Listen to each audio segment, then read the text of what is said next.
After Wolf died, this guy named George Williams became the main guy. Now, who was George Williams?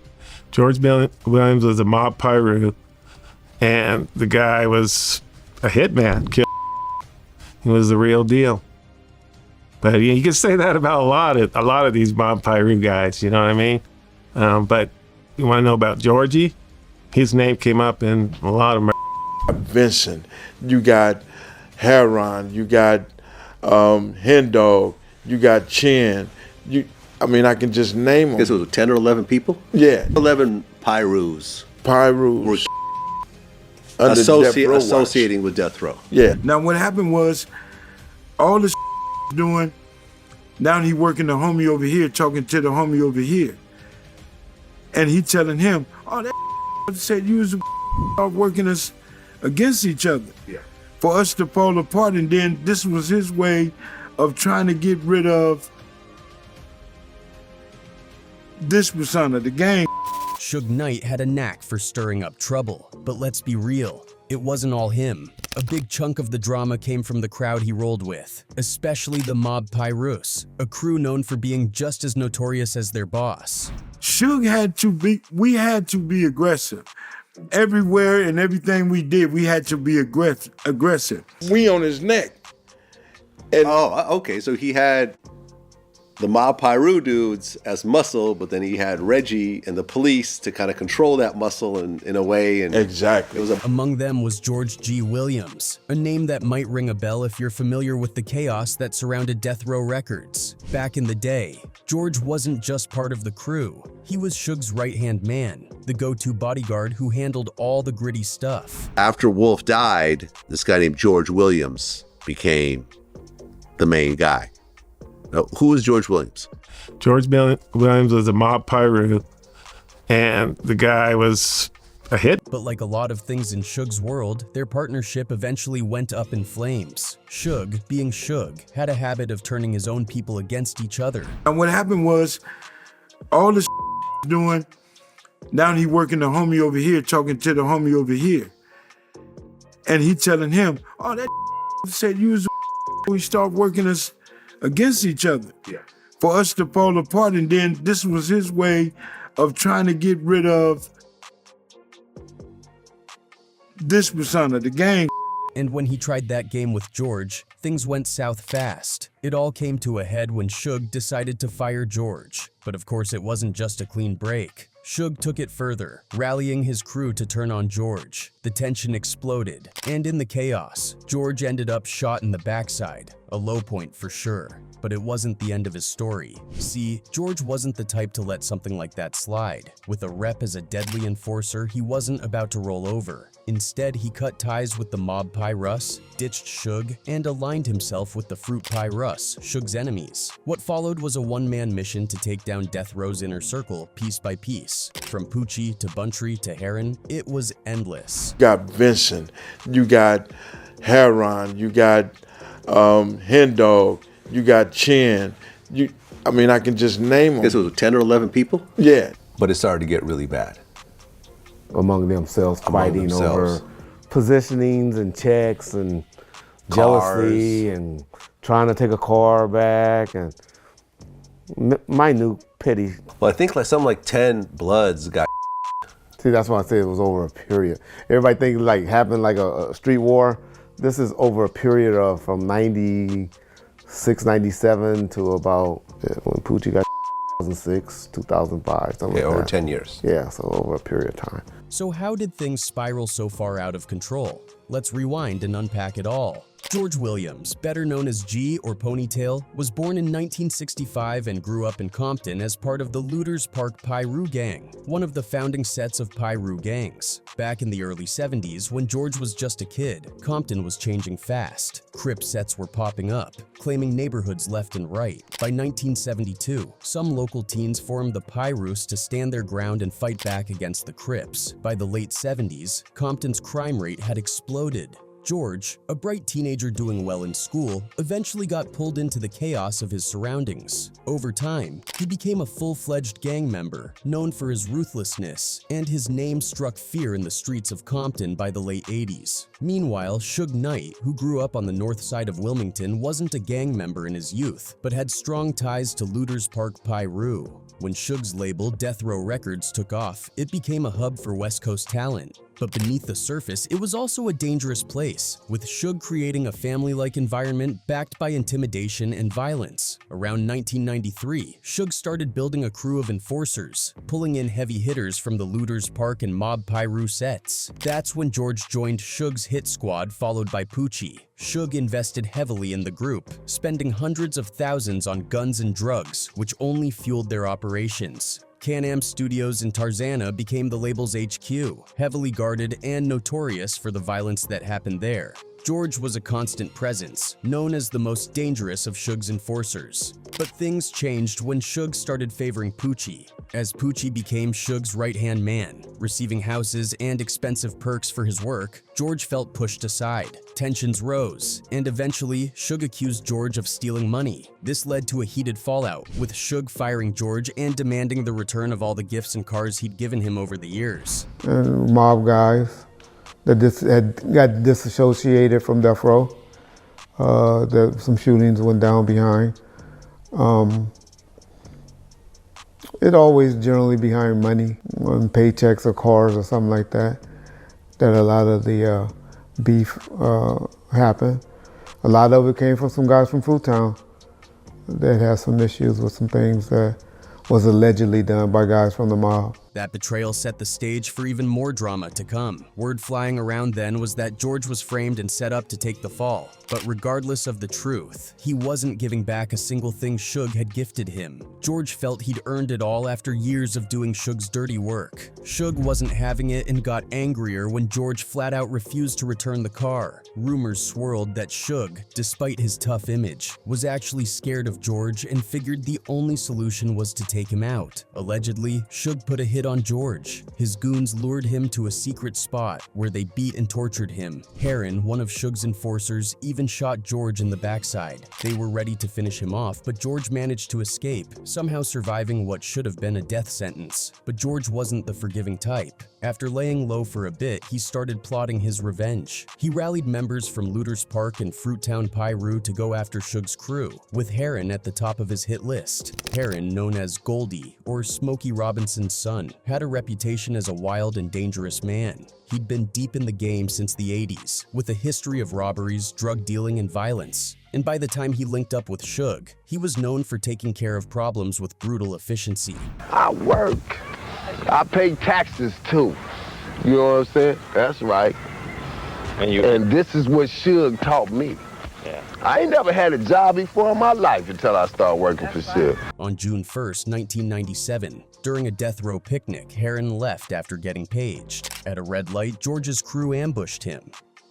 Allegedly, George's girlfriend, dressed as a man, jumped out and sprayed Heron's car with 2 AKs, hitting it 27 times. Heron died on the spot. The hit was a clear message to Suge. George wasn't backing down, and the war was officially on. Though only one person was convicted for Heron's murder, many believed it was a team effort. The tension skyrocketed after that. George had flipped sides and aligned himself with Roderick Lil Rod Reed, a major PCP dealer from Fruitown Piru. Together, they took aim at Suge's circle. When drugs tied to Lil Rod were stolen during a robbery involving Poochie's friend William, things escalated further. Poochie, born Wardell Faust, was another notorious enforcer for Suge and was feared despite his small size. By 14, he'd already shown his violent streak, and over the years, his reputation only grew. He was even tied to major hits like the murder of Biggie Smalls. But on August 4th, 2000, Poochie and William were sitting in a van on a dead-end street in Compton when 2 men ran up and opened fire. William died, and Poochie was seriously wounded. Hanging out with a guy when he got shot before he got killed. He was with a guy that was from Fruitown area. And that's the guy that was from Fruitown area that allegedly shot him. And he was in Fruitown area when he got shot. Not shot the first time. It's widely believed George was involved. Just weeks later, Lil Rod's friend Vincent was kidnapped, tortured, and murdered in retaliation. His body dumped near a Compton graveyard. Let me get his name. I can see his face right now. But he was found handcuffed, shot near the cemetery, and it started a lot of mess between Fruitown and the mob. Vincent Buchanan. he was. That was some blood stuff. The cycle of violence kept spinning, with no clear end in sight. There was a tape of Vince's execution floating around, and instead of keeping it low-key, Buntry, who was one of Suge Knight's closest associates, decided to turn it into a twisted joke. He played the tape in front of his crew, making fun of it like it was entertainment. It was a bold and reckless move, especially considering how high tensions already were. For some context, Buntry wasn't just another guy in the crew. He'd joined the Mob Piru at just 13 after splitting off from the Lueders Park Piru in 1979. He was a big dude, earning him the nickname Country. But since he was a Piru, they swapped the C for a B, and he became Buntry. Even as a kid, Bountree was known for his hands. They were lethal. Back in the 70s and 80s, fights were brutal, and gangs like the Bloods and Pyrus were always outnumbered. But Buntry thrived in that environment, proving himself over and over. As he got older, Buntry's reputation grew. He started dealing drugs on Bradfield and Stockton, running the streets like he owned them. When the Santana Block Crips crossed into their territory and started shooting, Buntry and his crew hit back hard. He wasn't one to back down. In 1986, when a group called the Riders tried to unite all the Compton Crips, Buntry and his guys weren't having it. They were ready to fight to keep their turf. One day, while gearing up for a drive-by, the cops showed up out of nowhere. Everyone scattered, and Buntry ended up hiding under a house. A police dog came after him, but instead of giving up, he fought it off. That stunt got him an attempted murder charge on a police officer, and he took a plea deal for 8 years. He served 5 of those years and got out in 1991, ready to hit the streets again. Once he was out, his older brother, Mob James, introduced him to Suge Knight, and that was the beginning of a new chapter. If I wouldn't have brought my brother to death row,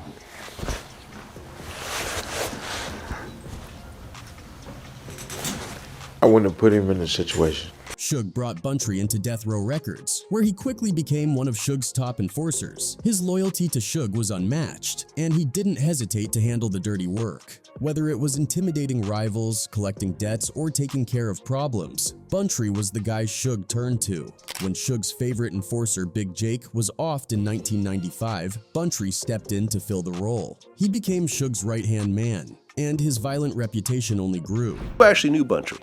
Yeah. Rest in peace. Rest in peace, Buntry. No, I give him that because I knew him, and he was a solid dude. Very thorough guy, from what I understand. He was. He did his job. He did what he was there for. Anything Suge needed him to do on the G level, it wasn't no questions asked. He didn't have to guess. He was known for beating down rivals and snatching chains, like the time he took Warren G's chain, sparking beef with other crews. By 1996, things were reaching a boiling point. The infamous MGM Grand Brawl with Orlando Baby Lane Anderson ended with Tupac getting shot that same night.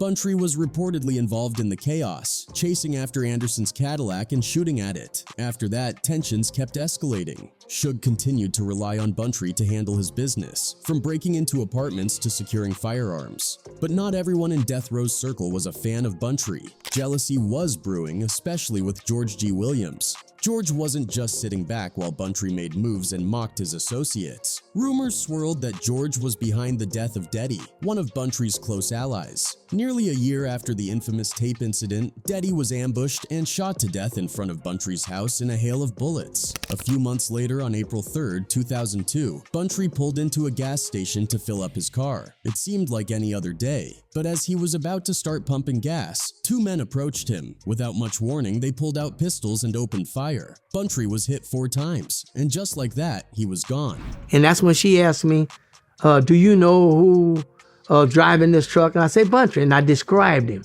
So she was convinced that was the victim laying there. The shooters made their escape in a pickup truck driven by someone with a distinctive ponytail. Witnesses helped police put together sketches of the suspects, and rumors spread fast. Many believed that the man behind it all was none other than George Ponytail Williams himself. Just months later, on October 16, 2002, tragedy struck again when Hogg, a longtime friend of Suge Knight and the guy responsible for designing the iconic Death Row Records logo, was shot and offed near a fried chicken stand in South Central Los Angeles. Then there was Poochie, who somehow managed to survive numerous attempts on his life over the years, but even his luck ran out. On July 24, 2003, what started as an ordinary day turned fatal.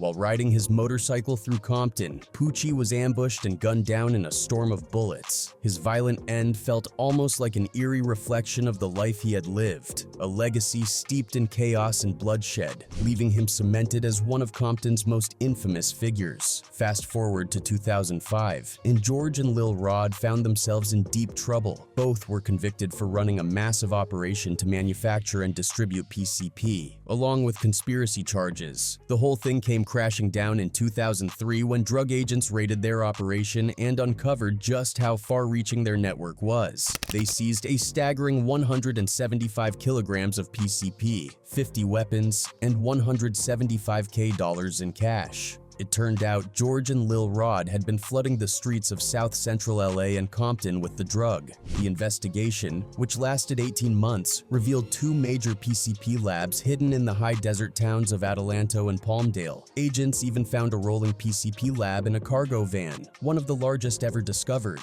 This stuff was being used to flood the market in South Central LA, mostly in Compton, said Detective Ty Labby of the Los Angeles County Sheriff's Department. As if that wasn't enough, federal agents had been wiretapping George and Lil Rod's phones during the investigation, gathering damning evidence about their drug operation. But that wasn't all. The pair were also being looked into as persons of interest in at least one MDR in Los Angeles County, according to homicide investigators. One of the cases tied to them, the very public and brutal MDR of Alton Buntry McDonald, on April 3, 2002. But despite the mounting suspicions, Lil Rod's attorney, Joseph T. Vodnoy, insisted his client had no involvement in any violent crimes. There was nothing on the wiretaps to indicate he was complicit to a violent act. If they didn't hear one conversation about a homicide on those 5,000 phone calls, I'd imagine there's nothing there.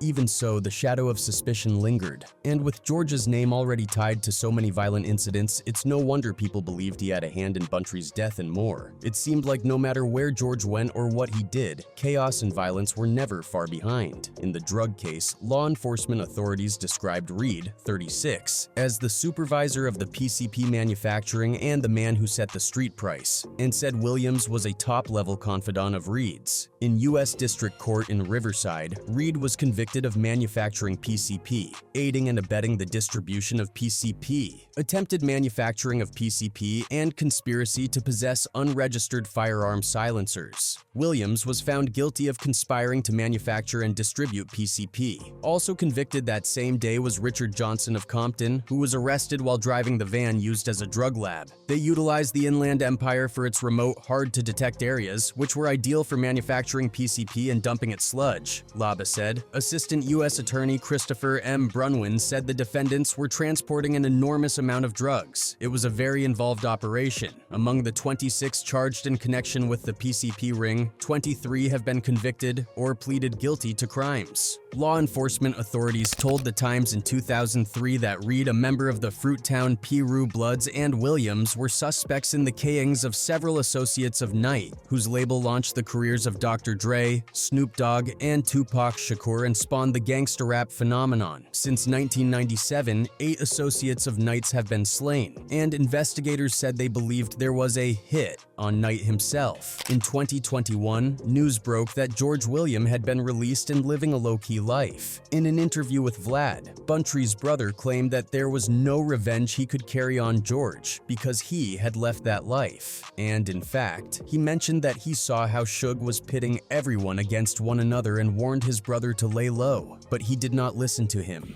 so he had to step back. I say it's my fault because I seen it coming. No matter what I said to Buntry, he didn't listen to me. No matter what I said to Suge, it might have scared him at that time, but turned his head and went the other way. And I should have felt like he should have been more afraid of me than anyone. When it comes to Suge Knight, chaos was practically his trademark. His knack for stirring up drama wasn't just limited to rivalries with outsiders. He was just as good at turning his own crew against each other. Take George Williams and Poochie, for example. Once close allies, they flipped on each other in no time thanks to Suge's constant meddling. And this wasn't a one-off. There are countless stories of Suge creating conflict just to sit back and enjoy the show. It's almost like he thrived on the chaos he caused. Speaking of chaos, Suge's own life has been nothing short of a legal train wreck. One of the most infamous incidents happened back in 2015 and showed just how dangerous things could get when Suge was involved. It all started on the set of Straight Outta Compton, where Suge showed up uninvited during a promotional taping. Suge Knight decides to go to Compton to talk about getting paid some money for being depicted in the movie. He was promptly turned away by security. But Suge being Suge, he wasn't about to let it go. Terry Carter, a fellow record exec, tried to play peacemaker and suggested they move the conversation to a nearby burger joint. The two men parked their cars side by side and were chatting through their windows when CLE Bone Sloan, an actor and security guard for the production, showed up. Things went south fast. Sloan started punching Suge through the truck's window, and what was already tense exploded into outright violence. Suge was up there earlier and got into it with that dude. Bone. Capone. No, whatever. Not Bone. Bone, yeah. Bone. Got into it with Bone there at the hamburger stand. At Tam's. At Tam. And as Suge pulled into the parking lot, as we all seen on TV, that's when Bone approached the vehicle, and that went from there. Terry Carter, trying to calm things down, got out of his car to intervene. That's when everything took a deadly turn. Suge shifted his truck into gear, ran over both Sloan and Carter, and then sped off. Sloan was injured, but Carter wasn't so lucky. He lost his life in the altercation. Suge backed up, hit Bone, and then went forward again, ran over Bone, and then in the process accidentally hit Terry. Because Bone was in his path of trying to get away. Yeah, Terry ends up getting intended to hit Terry at all. The entire incident was caught on CCTV, and the footage, later released by TMZ with Carter's family's permission, shocked everyone who saw it.